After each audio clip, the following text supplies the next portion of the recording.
वैसा ही है जैसा हमारे मॉडर्न कॉन्सेप्ट में होता है, ठीक है। बट इसमें होगा क्या, देखो ये एंजाइम जब इस कोलॉइडल पार्टिकल को क्या करेगा, अपने सरफेस पर स्टिक करेगा, तो उस टाइम पर ये एज अ रिएक्टेंट वर्क कर रहा है। तो इस रिएक्टेंट का अपना एक क्या होगा, शेप होगा, और इस कैटलिस्ट का क्या होगा, अपना एक शेप होगा, ठीक है। मतलब ये दोनों शेप आपस में क्या हो जाते हैं पूछा जाएगा, तो ये दोनों शेप आपस में इंटरलॉक्ड हो जाते हैं, ठीक है। इंटरलॉक्ड कैसे, जैसे लॉक और क्या, की मेथड। जब आप लॉक खोलते हो तो उसका जो की होता है उस लॉक के होल पे पूरी तरीके से क्या हो जाए, इंटरलॉक हो जाए, तो उसको हम क्या बोलेंगे कि वो उसके सरफेस में बिल्कुल जाके अच्छे से क्या हो गया है, स्टिक हो गया है, उसको इस फॉर्म पे बोला जाता है। तो ये एक लॉक की का मेथड होता है। अगर आप एंजाइम को as a catalyst form use कर रहे हो तो उस एंजाइम का एक एक्चुअल शेप होगा, और जो कैटलिस्ट इसमें सॉरी रिएक्टेंट जो पार्टिसिपेट कर रहा है उस रिएक्टेंट का क्या होगा, एक शेप होगा, ठीक है। इन दिस प्रोसेस होता क्या है, जो हमारे रिएक्टेंट मॉलिक्यूल होते हैं जिसको यहाँ पे सबस्ट्रेट बोला गया है, वो किसका बिहेवियर शो करता है, एंजाइम के साथ एक लॉक एंड की का रिलेशन वो शो करता है, ठीक है। यहाँ पर फर्स्टली जो एंजाइम है उसको ई फॉर्म से डिनोट किया गया है, आगे आप ड्रॉ देखोगे, और जो एक्टिवेटेड कॉम्प्लेक्स है उसको ES के फॉर्म पे क्या किया गया है, डिनोट किया गया है। मतलब एंजाइम और जो सबस्ट्रेट है, एंजाइम कैटलिस्ट हो जाएगा, सबस्ट्रेट हमारा रिएक्टेंट हो जाएगा, और इन दोनों के एडिशन के थ्रू क्या बनेगा, एक्टिवेटेड कॉम्प्लेक्स बनेगा। मतलब ई हमारा क्या हो जाएगा, कैटलिस्ट, और एस हमारा क्या हो जाएगा, रिएक्टेंट, ठीक है। इन दोनों का एडिशन होगा, एडजॉर्प्शन का प्रोसेस, और इससे बनेगा क्या, ES बनेगा। इसी ES को यहाँ पे क्या बोला गया है, कॉम्प्लेक्स बोला गया है। अब कैसे ये लॉक और की का रिलेशन शो करते हैं उसको यहाँ पर एक ड्रॉ के थ्रू क्या किया गया है, रिप्रेजेंट किया गया है, ठीक है। और उसके बाद हमारे जो एक्टिवेटेड कॉम्प्लेक्सेस होते हैं, ये जो कॉम्प्लेक्सेस होंगे ये ब्रेक होंगे, और ब्रेक होने के बाद हमारा प्रोडक्ट मतलब जो हमारा सबस्ट्रेट है वो सेपरेट हो जाएगा, और जो कैटलिस्ट है हमारा वो क्या हो जाएगा, सेपरेट हो जाएगा। मतलब प्रोसेस तो वही है, फर्क क्या है कि इसमें एंजाइम रिएक्टेंट के साथ एक लॉक और की जैसा बिहेवियर क्या करता है, शो करता है। तो देखो इसमें ड्रॉ कैसे शो किया गया है, उस ड्रॉ के बारे में देखते हैं, और ये जानते हैं कि कैटलिस्ट मींस एंजाइम से कैसे सबस्ट्रेट मॉलिक्यूल उसके सरफेस पे आके स्टिक होता है या उसके साथ फिट बैठता है, और उसके बाद अपने से प्रोडक्ट को क्या कर देता है, सेपरेट कर देता है। तो देखिए नेक्स्ट ड्रॉ में इसके बारे में बताया जा रहा है।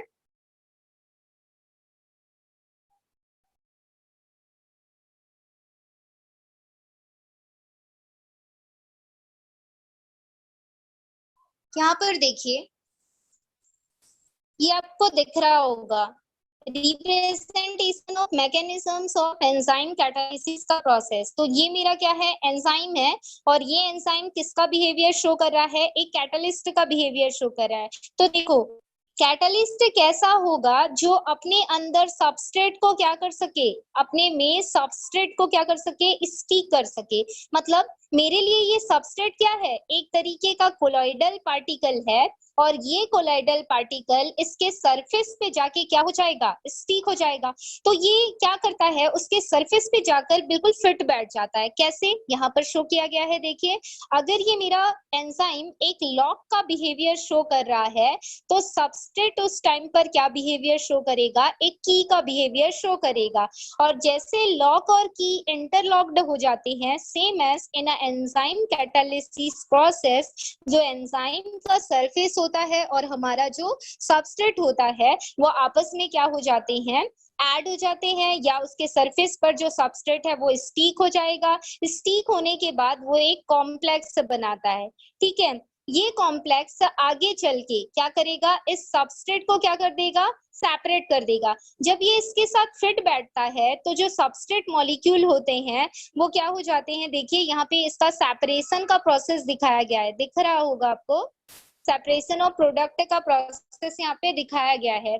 तो ये प्रोडक्ट मेरा डिफरेंट हो गया। देखिए इसमें दो प्रोडक्ट बने हैं, एक आपका कौन से शेप में है, इस शेप में दिखाया गया है, और दूसरा आपका इस शेप में दिखाया गया है। एक प्रोडक्ट ये बताया गया है, दूसरा प्रोडक्ट ये बताया गया है। तो इसमें दो प्रोडक्ट बने हैं।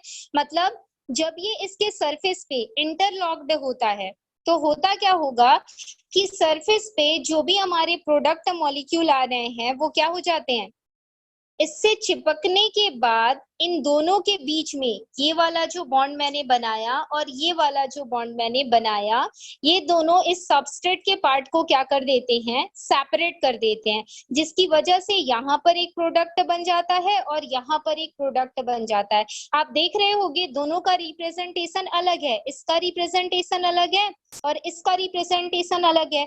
मतलब कॉम्प्लेक्स बनने के बाद जो अलग अलग शेप का हमारा सबस्ट्रेट होता है वो क्या हो जाएगा, सेपरेट हो जाएगा, और उसी सेपरेशन प्रोसेस के थ्रू हमारा क्या बन जाता है, प्रोडक्ट बन जाता है। ठीक, तो इन एंजाइम कैटालिसिस का जो प्रोसेस होता है, एंजाइम कैटालिसिस के प्रोसेस में जो भी हमारे एंजाइम और सबस्ट्रेट होंगे, एंजाइम सरफेस प्रोवाइड करेगा और जो सबस्ट्रेट है वहां पे आके इंटरलॉक्ड हो जाएगा, वो एक एक्टिवेटेड कॉम्प्लेक्स को बनाएंगे और वो एक्टिवेटेड कॉम्प्लेक्स है फिर सेपरेट होके जो कैटालिस्ट है उसको सेपरेट कर देता है और प्रोडक्ट को क्या कर देता है, अलग कर देता है। ठीक है, ऐसा कोई स्ट्रक्चर फॉर्म पे आपको क्या दिखाई दे रहा है, कैटालिसिस का प्रोसेस दिखाई दे रहा है, तो वो कौन सा प्रोसेस होगा, एंजाइम कैटालिसिस का प्रोसेस होगा। ठीक, नेक्स्ट टॉपिक यहाँ पे बताया जा रहा है कोलॉइडल स्टेट के बारे में।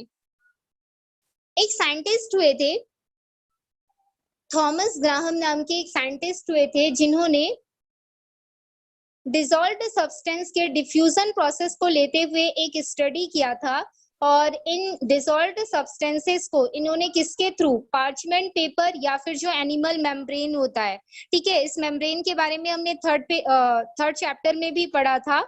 जो सब्सटेंसेस होते हैं उसको टू पार्ट्स में डिवाइड कर देते हैं। मतलब हमारा जो एनिमल मेम्ब्रेन होता है, जिसको हम प्लाज्मा मेम्ब्रेन के फॉर्म पे इंडिकेट करते हैं, ये आप सभी जानते हैं कि इनमें छोटे छोटे पोर्स होते हैं और उन्हीं पोर के थ्रू जो पार्टिकल होता है और जो भी हमारा लिक्विड फॉर्म होता है या दो डिफरेंट साइज के पार्टिकल अगर किसी सॉल्यूशन में प्रेजेंट है तो उनको सेपरेट करने का सबसे अच्छा तरीका क्या होता है, इस मेम्ब्रेन का यूज करना है। इस मेम्ब्रेन के थ्रू हम दोनों साइज ऑफ पार्टिकल को क्या कर सकते हैं, सेपरेट कर सकते हैं, क्योंकि जो हमारा मेम्ब्रेन होता है वो एक एक्चुअल साइज के पार्टिकल को ही अपने में से क्या करता है, जाने देता है, और वही पार्टिकल का साइज अगर बड़ा हो जाए तो वो अपने में से उस पार्टिकल को क्या नहीं होने देता, ट्रांसफर नहीं होने देता। ठीक है, तो उसी के बेसिस पर पार्टिकल्स को क्या किया गया है, जो टू क्लास होता है उसमें क्लासिफाई किया गया है। एक बताया गया है यहाँ पे क्रिस्टलोइड और दूसरा क्या बताया गया है, कोलॉइड। एक बात बताइए, क्रिस्टलोइड टर्म से यहाँ पर आपने क्रिस्टल के बारे में सुना, तो जो हमारे सॉलिड्स होते हैं, मैंने आपको पढ़ाते वक्त बताया है और हम क्लासेस में या लैब पे जब प्रैक्टिकल करते हैं तो भी मैंने बताया था। बताइए सॉलिड कितने टाइप का होता है? मैम अमरफस सॉलिड और क्रिस्टल सॉलिड। जैसे नॉर्मल टू सॉलिड है आपके, ठीक है, तो एक तो आपने बोला एमरफस, ठीक है, दूसरे को क्या बोला जाएगा, क्रिस्टल, क्रिस्टलाइन सॉलिड। ठीक है, सेपरेट कैसे करते हैं इसको बताओ। Ma'am crystalline solid pure solid होता है, अमरफस सॉलिड ना वाटर और नहीं लिक्विड और nature water. State of amorphous solid और physical state of crystalline solid बताओ, दोनों का सॉलिड स्टेट होगा, फर्क क्या होगा, उनके शेप में, उनके स्ट्रक्चर में फर्क होगा। ठीक है, तो एमोर्फस सॉलिड का जो स्ट्रक्चर है वो कैसा होगा,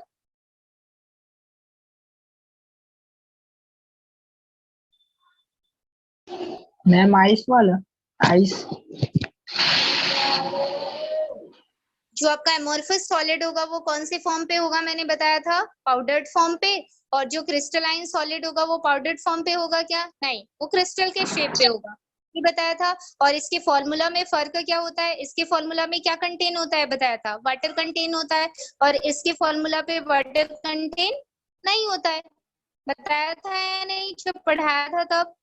और इसी के यस बेसिस पे हम क्या करते हैं, इसको सेपरेट करते हैं। नॉर्मल पाउडर फॉर्म पे अगर कोई सब्सटेंस मिलता है तो इसका मतलब है कि उसके केमिकल फॉर्मूला पे क्या नहीं आएगा, वाटर नहीं आएगा, ठीक है। और अगर कोई क्रिस्टलाइन फॉर्म पे कोई केमिकल एग्जिस्ट कर रहा है, दैट मीन्स उसके केमिकल फॉर्मूला पे क्या आएगा, वाटर मॉलिक्यूल कंटेन रहता है। इस वजह से वो क्रिस्टल स्ट्रक्चर को क्या करता है, रिप्रेजेंटेशन या रिप्रेजेंट करता है। ये बात मैंने आपको बताया था, फिर भी आप लोग भूल गए।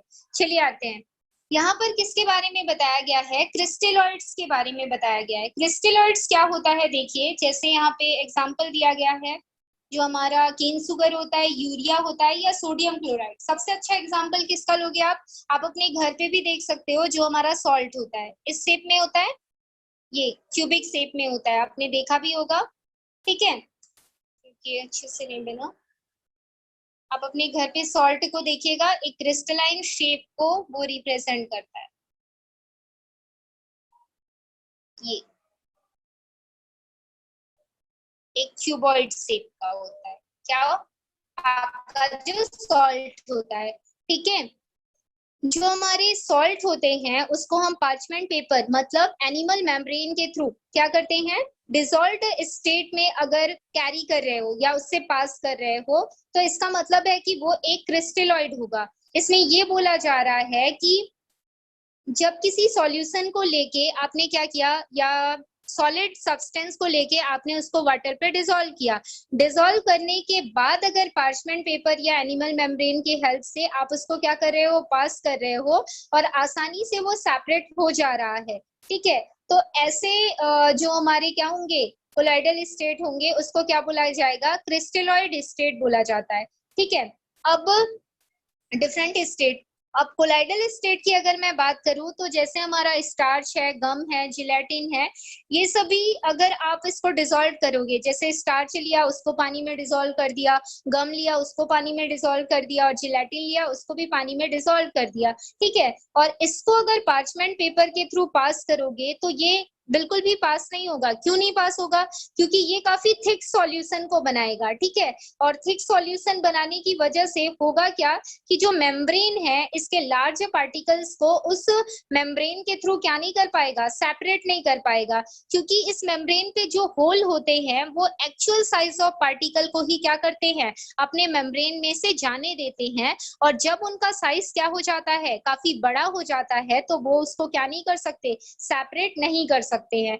तो ऐसा कोई केमिकल सॉल्यूशन जो कि एनिमल पेपर या पार्चमेंट पेपर मेम्ब्रेन के थ्रू क्या नहीं हो पाए, ट्रांसफर नहीं हो पाए या पास नहीं हो पाए, उसको कोलाइडल सॉल्यूशन बोला जाएगा। और ऐसा कोई केमिकल का सॉल्यूशन जो आसानी से पार्चमेंट पेपर या फिर जो एनिमल मेम्ब्रेन होता है उसके थ्रू क्या हो जाए, पास हो जाए या फिल्टर आउट हो जाए, तो हम उसको क्या बोलेंगे, क्रिस्टेलॉइड्स बोलेंगे। तो हम ये बोल सकते हैं कि जो पाउडर्ड फॉर्म पे चीजें होती हैं वो वाटर पे उतनी ज्यादा डिसॉल्व नहीं होती जितना ज्यादा हमारा क्या डिसॉल्व होता है, क्रिस्टल डिसॉल्व होता है। एज अ एग्जाम्पल आप ले सकते हो अपने घर पे प्रेजेंट जो सॉल्ट है उसको पानी में डिसॉल्व करना, और उसको नॉर्मली क्या करना, आप फिल्टर करके देखना, आसानी से फिल्टर हो जाएगा, ठीक है।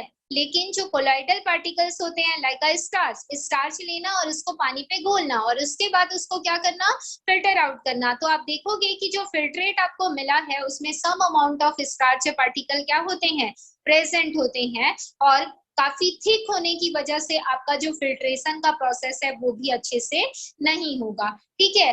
तो अगर कोई केमिकल या कोई केमिकली सॉल्यूशन आपका एनिमल मेम्ब्रेन के थ्रू क्या नहीं हो पाए, काफी आसानी से पास ना हो या काफी स्लोली पास हो रहा है, तो इसका मतलब वो सॉल्यूशन कैसा सॉल्यूशन है, कोलाइडल सॉल्यूशन है, ठीक है।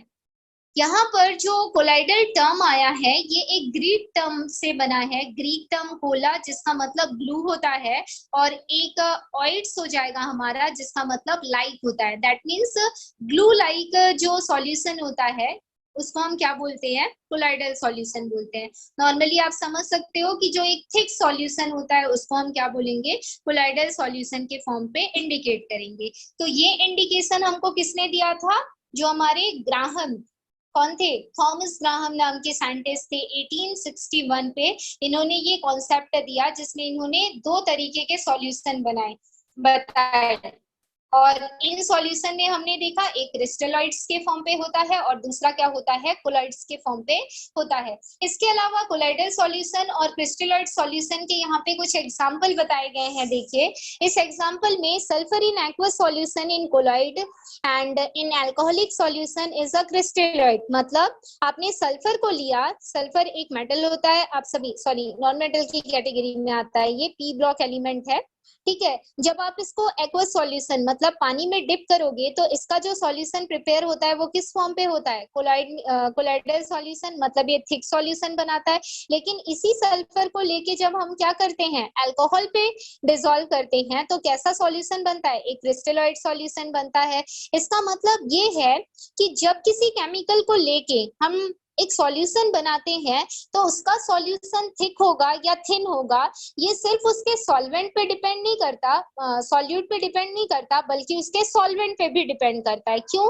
क्योंकि एक बार हमने वाटर लिया तो वाटर पे इसका जो सल्फर का डिसोल्यूशन का जो प्रोसेस हुआ उसमें कोलॉइडल सॉल्यूशन बना है, और दूसरी बार मैंने अल्कोहल लिया और उसको किस पे अल्कोहल को सल्फर पे डिसॉल्व किया तो सल्फर यहाँ पे क्रिस्टलॉइड सॉल्यूशन, मतलब अल्कोहल सल्फर को अच्छे से घोल रहा है और जो पानी है वो सल्फर को उतने अच्छे तरीके से घोल नहीं पा रहा है, ठीक है। तो इससे ये बात पता चलती है कि किसी भी सॉल्यूशन को प्रिपेयर करने में किसका रोल होता है? सॉल्वेंट और सॉल्यूट दोनों का रोल होता है, ठीक है। और दोनों के कैरेक्टर के बेस पे हमको पता चलता है कि कौन सा हमारा क्रिस्टलॉइड सॉल्यूशन है और कौन सा हमारा कोलॉइडल सॉल्यूशन है, ठीक है। इस तरीके के जो कोलॉइडल सॉल्यूशंस होते हैं उसको साइज ऑफ पार्टिकल के बेसिस पे कितने पार्ट्स में डिवाइड किया गया है। देखिए साइज आप इधर देखिएगा, modern concept in relation of colloidal में साइज बताई गई है हर एक पार्टिकल का, ठीक है।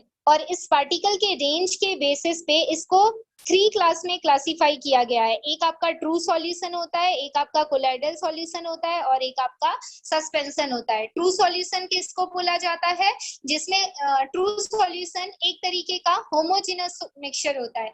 होमोजेनस मिक्सचर का मतलब ये है कि इसमें सॉल्यूट और जो सॉल्वेंट होगा वो काफी अच्छे तरीके से मतलब यूनिफॉर्मली क्या हो जाएगा? डिस्ट्रीब्यूटेड हो जाएगा। मतलब जब मैं बीकर में पानी लेकर उसमें क्या घोलती हूँ? नमक घोलती हूँ या कोई सॉल्ट घोलती हूँ तो उसमें सॉल्ट आसानी से क्या हो जाता है? डिसॉल्व हो जाता है। और आपको अगर पूछा जाएगा सिर्फ उस सॉल्यूशन को देखकर बताओ कि सॉल्ट का कंसंट्रेशन कहाँ पर ज्यादा है, तो आप बता सकते हो क्या? नहीं, बिल्कुल भी नहीं, क्योंकि उसमें जो सॉल्ट है वो पूरी तरीके से डिसॉल्व हो चुका है। और उसमें जब आप उस पानी को टेस्ट करोगे तो हर जगह के पानी से आपको कैसा टेस्ट आएगा? सॉल्टी टेस्ट आएगा। इसका मतलब ये है कि पूरे के पूरे वाटर पे क्या घुल गया है? जो सॉल्ट है वो पूरे तरीके से डिसॉल्व हो गया है। मतलब जो सॉल्यूट है उसका जो डिसोल्यूशन का प्रोसेस होता है इन अ वाटर, इसमें क्या होता है? 100% होता है। और साथ में हमारा जो सॉल्यूशन बनता है वो कैसा होता है? ट्रांसपेरेंट होता है, ठीक है। तो उसको हम किस फॉर्म पे इंडिकेट करेंगे? किस फॉर्म पे इंडिकेट करेंगे? ट्रू सॉल्यूशन के फॉर्म पे उसको हम इंडिकेट करेंगे, इस बात को याद रखिएगा। इसके अलावा आप अल्कोहल और वाटर लेके उसका सॉल्यूशन प्रिपेयर करोगे, जैसे 10 ml आपने अल्कोहल लिया और 90 ml वाटर लिया, 100% का आपका एक सॉल्यूशन प्रिपेयर हो गया। और अब उस सॉल्यूशन को पूछा जा रहा है कि वो कैसा सॉल्यूशन है, तो वो भी कैसा सॉल्यूशन होगा? ट्रू सॉल्यूशन होगा, क्योंकि अगर उसको फिल्टर आउट करूंगी तो सारे के सारे जो हमारे फिल्ट्रेट और सॉल्यूट है वो पूरे क्या हो जाएंगे? फिल्टर आउट हो जाएंगे, ठीक है। तो इसमें साइज ऑफ सॉल्यूट और सॉल्वेंट का जो पार्टिकल होता है वो नियरली कैसा होता है? सेम होता है। किसका किसका साइज मैंने बोला? जो हमारा सॉल्यूट होता है और जो हमारा सॉल्वेंट होता है, दोनों के पार्टिकल का जो साइज होगा इन अ ट्रू सॉल्यूशन कैसा होता है? सेम होता है। सेम क्यों? बिकॉज ये दोनों जब मिक्सचर बनाते हैं तो क्या होते हैं? यूनिफॉर्मली डिस्ट्रीब्यूटेड रहते हैं, मतलब इक्वल अमाउंट में क्या होते हैं? डिस्ट्रीब्यूटेड रहते हैं, इस वजह से, ठीक है। और इन पार्टिकल का जो साइज होता है नियरली लेस देन कितना होता है? 10 to the power sorry 10 angstrom होता है, लेस देन 10 एंगस्ट्रॉम तक का हो सकता है, या फिर और कितना हो सकता है बोला जा रहा है इन अ मीटर अगर देखा जाए तो 10⁻⁻⁹ मीटर, इतनी साइज का हो सकता है वो पार्टिकल सॉल्यूट और सॉल्वेंट का इन अ ट्रू सॉल्यूशन। और नैनोमीटर पे देखा जाए तो 1 नैनोमीटर तक का हो सकता है। मतलब ट्रू सॉल्यूशन पे सॉल्वेंट और सॉल्यूट के पार्टिकल का साइज इक्वल होता है और उसका साइज नियरली या फिर लेस देन 10 एंगस्ट्रॉम हो सकता है, 10⁻⁻⁹ मीटर हो सकता है, या फिर 1 नैनोमीटर तक का हो सकता है। और जानते हैं ये साइज काफी ज्यादा छोटी है जो कि आपको नेक्ड आई से दिखाई नहीं देगी। ठीक है, इसके बाद सेकंड यहाँ पे बताया गया है किसके बारे में, कोलॉइडल सॉल्यूशन के बारे में। तो कोलॉइडल सॉल्यूशन अभी मैंने आपको बताया हल्का सा हमारा क्या होता है, थिक सॉल्यूशन होता है। मतलब इसमें पार्टिकल का जो साइज होगा वो कैसा होगा, थोड़ा सा लार्ज होगा। ठीक है, जो हमारा कोलॉइडल सॉल्यूशन होता है इसको कौन सा सॉल्यूशन बोला जाएगा, हेट्रोजिनस सॉल्यूशन बोला जाएगा। ट्रू सॉल्यूशन को क्या बोला जाता है, होमोजिनस। इसको क्या बोला जाता है, हेट्रोजिनस। बिकॉज में जो पार्टिकल्स होते हैं वो नॉट यूनिफॉर्मली डिस्ट्रीब्यूटेड होते हैं, मतलब इक्वल अमाउंट पे ये डिस्ट्रीब्यूट नहीं होते हैं। क्योंकि अगर आपने स्टार्च लिया और उसको वाटर में आपने डिसॉल्व कर दिया तो सारा का सारा स्टार्च कहाँ हो जाएगा, नीचे सेटल डाउन हो जाएगा। इसका मतलब ये है कि वो पानी में घुल तो रहा है लेकिन उसको सेपरेट आउट किया जा सकता है किसके बेसिस पर, उसके सॉल्यूशन आफ्टर सम टाइम के बाद जब हम उसको 5 to 10 मिनट तक रख देते हैं तो सारा का सारा स्टार्च नीचे प्रेसिपिटेट के फॉर्म पे सेटल डाउन हो जाएगा और वाटर जो वाटर है हमारा वो क्या हो जाएगा, ऊपर आ जाएगा। ठीक है, तो इसमें हमारे सॉल्यूट पार्टिकल और जो सॉल्वेंट पार्टिकल होते हैं दोनों का साइज डिफरेंट होता है। जो सॉल्यूट पार्टिकल होते हैं उनका जो साइज होता है वो 10 एंगस्ट्रॉम से लेकर कहाँ तक हो सकता है, 1000 एंगस्ट्रॉम के बीच तक का हो सकता है। मतलब इतना बड़ा हमारा सॉल्यूट का पार्टिकल हो सकता है। और इन मीटर बोला जाए तो 10⁻⁻⁹ मीटर तक का हो सकता है या 10⁻⁻⁶ मीटर तक का हमारा सॉल्यूट का साइज हो सकता है। ठीक है, और अगर हम बात करें नैनोमीटर में तो जो एंगस्ट्रॉम में है 1 नैनोमीटर से लेकर कहाँ तक 1000 नैनोमीटर के बीच में इन अ कोलॉइडल सॉल्यूशन जो हमारे सॉल्यूट पार्टिकल होते हैं उनका साइज हो सकता है। इसी तरीके से सॉल्वेंट पार्टिकल का साइज, सॉल्यूट का साइज तो बड़ा होगा जो कि आपको आसानी से क्या हो जाएगा, दिखाई दे जाएगा। ठीक है, और जो सॉल्वेंट होंगे उनका साइज क्या होगा, इसके कंपैरिजन में थोड़ा सा छोटा होगा, जिसकी वजह से वो उसको आसानी से क्या नहीं कर पाता, डिसॉल्व नहीं कर पाता। इसका साइज किसका मैं बता रही हूँ अभी, सॉल्वेंट का। इससे पहले मैंने किसका बताया, सॉल्यूट का बताया। तो सॉल्वेंट का साइज कितना होता है, 1 एंगस्ट्रॉम से लेकर कितना होता है, 10 एंगस्ट्रॉम तक का होता है। और नैनोमीटर पे अगर देखा जाए तो 0.1 नैनोमीटर से 1 नैनोमीटर तक के बीच का हमारा सॉल्वेंट का साइज हो सकता है। कौन से सॉल्यूशन पे पूछा जाएगा, तो कोलॉइडल सॉल्यूशन पे, जो कि एनिमल मेम्ब्रेन या पार्चमेंट मेम्ब्रेन के थ्रू सेपरेट आउट नहीं किया जा सकता है। ठीक है, मतलब इसमें पार्टिकल थोड़े लार्ज साइज के होते हैं, किस पे, कोलॉइडल सॉल्यूशन पे। इस वजह से इसको क्या बोला जाता है, हेट्रोजिनस मिक्सचर बोला जाता है, क्योंकि इसमें जो हमारे सॉल्यूट और सॉल्वेंट होते हैं वो यूनिफॉर्मली डिस्ट्रीब्यूट नहीं होते हैं। ठीक, थर्ड हमारा है सस्पेंशन। सस्पेंशन किसको बोला जाता है, जिसमें हम अपने सॉल्यूट और सॉल्वेंट को आसानी से क्या कर सकते हैं, ये मेरा सॉल्यूट है और ये मेरा सॉल्वेंट है, आसानी से उसको सेपरेट आउट किया जा सकता है। कैसे, देखो, जैसे मैंने यहाँ पे बीकर में क्या लिया, पानी लिया, और इस बीकर में मैंने क्या डाल दिया, बहुत सारा सैंड पार्टिकल डाल दिया।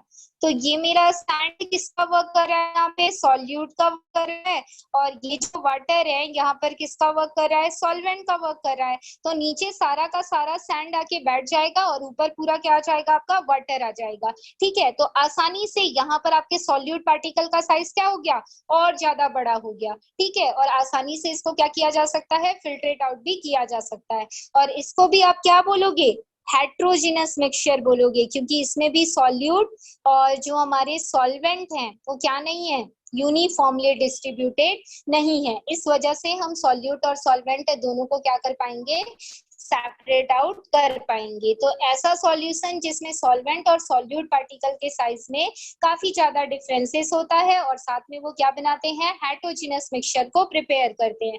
अगर आप देखेंगे तो इसमें सॉल्वेंट पार्टिकल स्मॉलर देन होता है 10 एंगस्ट्रॉम से या 1 नैनोमीटर से, लेकिन जो सॉल्यूट पार्टिकल होते हैं वो कैसे होते हैं, सॉल्यूट पार्टिकल काफी ज्यादा बड़े होते हैं। सॉल्यूट पार्टिकल लगभग जो हमारा 10,000 एंगस्ट्रॉम से भी बड़े साइज के हमारे क्या होते हैं, सॉल्यूट पार्टिकल्स होते हैं इन अ सस्पेंशन। इसमें एग्जांपल भी दिया गया है, when sand is taken in water suspension is obtain. मतलब अगर हम वाटर में सैंड को क्या करते हैं, उसको डिसॉल्व करते हैं या शेक करते हैं तो हमको जो सॉल्यूशन मिलता है उसको क्या बोला जाएगा, सस्पेंशन बोला जाएगा। तो आसानी से आप कैसे बता सकते हो, in a true solution particles are uniformly distributed, और कोलाइडल और सस्पेंशन में जो पार्टिकल्स होते हैं वो नॉन यूनिफॉर्मली डिस्ट्रीब्यूटेड होते हैं सॉल्यूट के।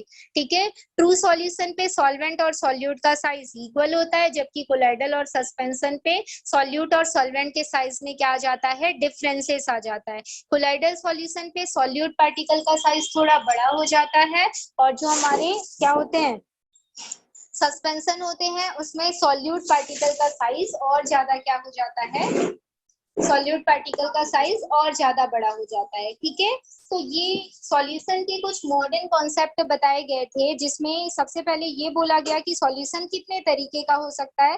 तो सॉल्यूशन में हमने जब देखा कि क्रिस्टलॉइड और कोलाइडल सॉल्यूशन बोलते हैं। जब कोलाइडल सॉल्यूशन को आगे और मॉडर्न कॉन्सेप्ट लगाया गया कोलाइड्स के बेसिस पे, तो इसमें पार्टिकल की साइज बताई गई और पार्टिकल की साइज के फॉर्म में हमने ये देखा कि डिफरेंट टाइप के सॉल्यूशंस हो सकते हैं, true solution, colloidal solution, suspension. और इसमें भी हम सॉल्यूट और सॉल्वेंट दोनों का साइज देखते हैं, जिसमें ट्रू सॉल्यूशन में इक्वल साइज और कोलाइडल और सस्पेंशन में अनइक्वल साइज होता है।